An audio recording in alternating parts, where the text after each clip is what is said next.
Navbatdagi bemorimiz 1 yildan buyon o'zini gemoroyman deb o'ylagan. Klinikamizga tashrif buyurdi. Tekshiruvlardan o'tgandan so'ng bemorimizda oqma yara, ya'ni svish aniqlandi. Ko'p bemorlar bunga bee'tibor bo'lishadi. Buni vaqtida operatsiya qilinmasa, rakka olib kelishi mumkin. Oqma yara bilan operatsiya bo'lgan bemorimiz bugun 5-kun holatidan xabar olamiz.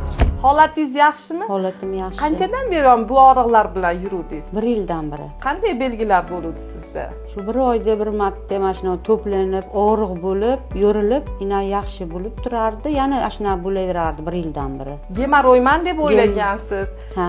Lekin sizda oqma yara, ya'ni svish degan kasallik. Operatsiya bo'lganingizga nechinchi kun bugun? 5-kun. Holatingiz qanday hozir? Holatim yaxshi. Operatsiya qo'rqinchli emas ekanmi? Yo'q, yaxshi holatim. Prokta servis klinikasiga keldim. Shu bugun 5 kun bo'ldi. Holatim yaxshi. Sizlar ham keling, shifo topib keting.